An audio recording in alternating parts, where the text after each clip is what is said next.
Me interessa saber quais são os lotes potencialmente geradores de incomodidade. Para isso, no QGIS, eu utilizo uma camada de lotes da LUOS. Nesse caso, eu já classifiquei todos eles com base no exercício anterior e agora eu vou usar a ferramenta de baseado em regras. Aqui eu consigo colocar mais de um critério de seleção. Lembre-se que os usos dos solos que são potencialmente geradores de impacto são esses que estão em vermelho, né? O CSI, o CSI-IND e o PAC. Então eu vou excluir os demais, porque não me interessam. Nesse caso aqui, eu tenho que ainda estabelecer mais um critério, que é o de uma área. A área tem que ser maior do que 2.500 metros quadrados. Então eu posso entrar no critério, aqui já tem um critério estabelecido, né, que a gente já tinha classificado para SDS CITO 6, que seria nessa regra. Eu posso acrescentar mais uma. Essa é uma ferramenta avançada, mas que não é difícil de trabalhar. Aqui, nesse botão de somatório, eu posso incluir novas regras com base em critérios de programação.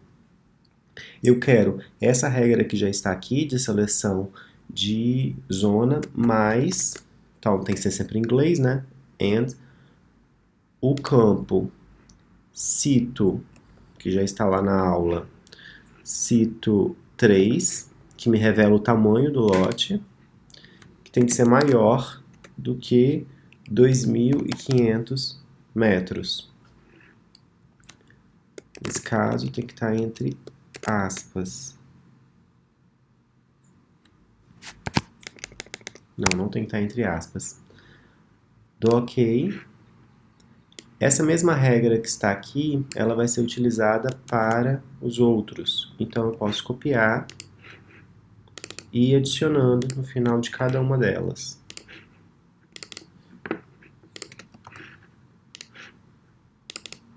Como eu disse, é uma ferramenta um pouco mais avançada, já que a gente utiliza fórmulas de programação, ou muito parecida com as fórmulas de Excel. Quem usa o Excel vai conseguir se achar muito bem aqui. Mas embora seja avançado, e vocês vão aprender isso só em outra disciplina, nessa parte não é tão difícil. Existem ferramentas ainda mais avançadas do que isso. Se eu der OK, então ele vai marcar aqui, acho que deu para perceber que apagou os demais lotes, só os lotes que têm potencial impacto e que são de tamanho maior. Isso significa que são lotes que o impacto é ainda maior, já que eles têm um tamanho considerável e pode gerar ainda mais impacto. O que a gente deve analisar é se os lotes eles estão entremeando os demais lotes onde não há impacto e perceber se eles estão mais concentrados, se eles estão mais espraiados. Nesse caso, por exemplo, há uma concentração nesse trecho aqui ao longo da épia, o que facilita, e ao longo da via que cerca o Guará.